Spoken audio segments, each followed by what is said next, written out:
बड़े बड़ाई ना करे, बड़े न बोले बोल, रहमन हीरा कब कहे, लाख टका मांगो। हाय दोस्तों, मैं हूँ फूल कुमारी और मैं सुनाऊंगी आज एक छोटी सी कहानी। तो आज की कहानी जो है हमारे आसपास की घटित सच्ची घटनाओं पर आधारित है। कुछ घटनाएं हमारे आसपास ऐसे घटती हैं जिन पे कहानियां बन जाती हैं। तो ये घटना भी ऐसे ही एक दंपत्ति की है। एक दंपत्ति होते हैं, पति पत्नी। बड़ी मन्नतों के बाद 10 साल के बाद उनको एक बच्चा होता है जिसका नाम ये लोग दयाराम रखते हैं। लेकिन इसके विपरीत उसके अंदर जरा भी दया नहीं थी। वह जब 10 साल का था तो वह अपने बराबर के बच्चों से हमेशा झगड़ा करते रहता था, सबसे मारपीट करता था। लोग इससे परेशान हो चुके थे। रोज उसके माँ बाप के पास शिकायत लेकर के आते थे कि देखिए आपका बच्चा जो है सबके साथ मारपीट कर रहा है, हमारे बच्चों को तंग करता है, उसे खेलने नहीं देता है, उसे गली में निकलने नहीं देता है। माँ बाप उसको बच्चे को समझाने के बजाय वो अपने पड़ोसियों से ही लड़ जाते थे कि अभी बच्चा है, बड़ा होगा तो सुधर जाएगा। लेकिन वह बच्चा जिसका नाम दयालु राम था, वह जैसे जैसे बड़ा होते जा रहा था वैसे वैसे उसकी बदमाशियां बढ़ते जा रही थी। और उसके माँ बाप सोच रहे थे कि जब बड़ा होगा तो ये सुधर जाएगा। अब वो 20 साल का हो चुका था।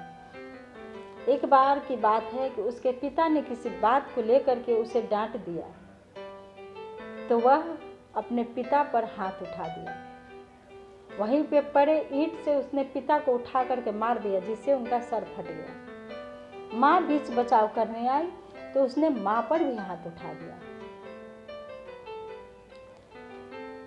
अब वो ऐसे स्थिति आ गई कि वह बड़ा हो गया था। कोई भी लड़की वाला उसे अपनी लड़की देने को तैयार नहीं था, कोई भी बेटी वाला उसे अपनी बेटी से शादी करने को तैयार नहीं था। इसी तरह समय बीतता गया और उसका बाप बूढ़ा होकर के मर गया। अब बेचारी बूढ़ी माँ थी, उसे हमेशा चिंता सताती थी कि इसे मेरे बाद खाना कौन खिलाएगा, इसकी सेवा कौन करेगा। वह लाख समझाती रही अपने बेटे को कि बेटा अब सुधर जा, कल तुम बच्चा थे इसलिए तुम्हारी परेशानियाँ, तुम्हारी बदमाशियाँ को मैं नज़रअंदाज करती थी, लेकिन अब तुम बड़े हो गए हो। अब तुम बदमाशी ऐसा करते हो कि गली की लड़कियों को भी छेड़ते हो जो कि तुम्हारी बहन लगती है। ये गलत बात है बेटा। लेकिन उसने उस दिन माँ को बहुत भला बुरा कहा। किसी तरह से उसकी माँ ने एक गरीब घर में जा करके उसे निवेदन करके अपने बेटे की शादी की बात की। चूँकि वह परिवार गरीब था इसलिए शादी को मान गया और उसकी शादी हो गई। जिस लड़की की शादी हुई थी उस लड़की का नाम सीता था। वह अनपढ़ थी और घरेलू काम अच्छे से जानती थी। कुछ दिन के बाद दयालु राम की जो माँ थी, बूढ़ी थी, वो भी चल बसी। अब वह अपनी पत्नी सीता पर ही बहुत अत्याचार करता था। वह रात को रोज शराब पी करके आता था और अपनी पत्नी के साथ मारपीट करता था। गांव घर के लोग उसे समझाते थे कि देखो दया, ये ठीक काम नहीं है, तुमने अपने माँ को मारा, बाप को मारा, अब पत्नी है तुम्हारी, इसके साथ अच्छा व्यवहार करो। लेकिन वह नहीं मानता था। 4 साल में ही उसने सीता के 3 बच्चे पैदा कर दिए। सीता एक तो पहले से ही नौकरानी की तरह काम करती थी और रात में वह शराब पी करके आता और उसके साथ मारपीट करता। वह काफ़ी कमज़ोर हो गई थी, लेकिन फिर भी जैसे तैसे अपने बच्चों को पढ़ा रही थी। उसकी बेटी थी, बड़ी बेटी रीना, चूँकि अब 10वीं क्लास में पढ़ती थी। उसी की क्लास का एक दोस्त था, नाम था राहुल। वह उसी के साथ पढ़ने आती थी और जाती थी। एक दिन उसके शराबी पिता ने उसे देख लिया और उसके साथ घर पर आकर के बहुत मारपीट किया।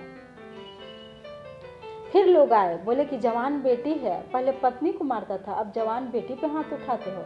यह बहुत गलत है। देखना एक दिन तुम्हारे पास कोई नहीं रहेगा। दयालु राम सबको भला बुरा कह करके वहाँ से भगा दिया। उसकी बेटी उस दिन बहुत दुखी हुई, अपने पिता के व्यवहार से बहुत तंग आ चुकी थी।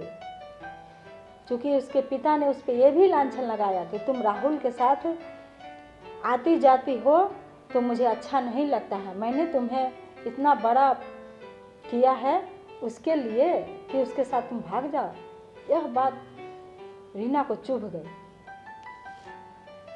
लेकिन फिर भी उसकी माँ ने उसे समझाया कि देखना एक दिन अच्छा समय आएगा।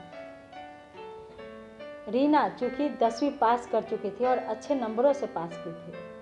एक दिन उसका पिता जो था वो 2 दिन के लिए अपने घर से बाहर चला गया, तो उसकी माँ ने झटपट राहुल के माँ से मिली और बातचीत करके दोनों की शादी कर दी। उसे राहुल अच्छा इंसान लगा।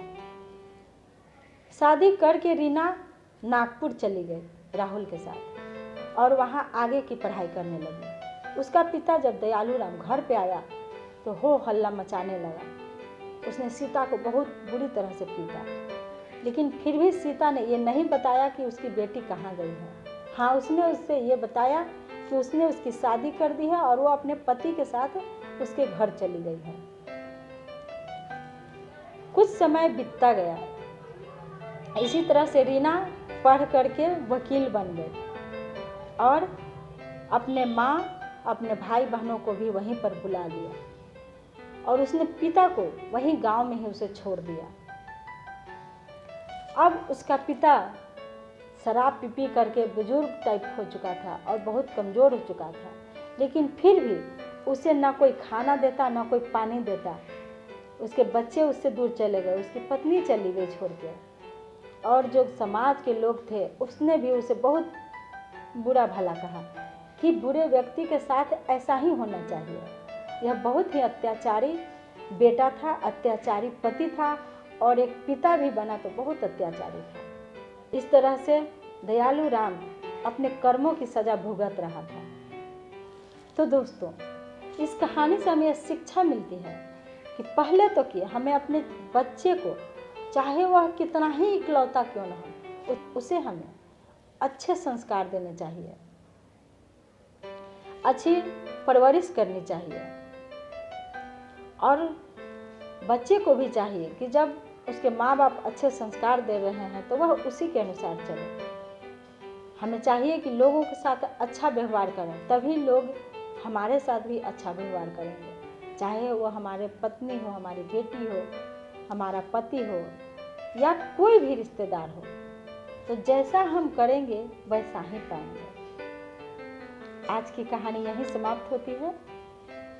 आगे की कहानियाँ भी मैं आपको सुनाती रहूँगी। मेरी कहानियाँ अगर आपको अच्छी लगती हैं तो इसे लाइक करें, अपने दोस्तों के साथ शेयर करें और सब्सक्राइब करें, ताकि मैं जो भी कहानी सुनाऊं वह सबसे पहले आपको मिले।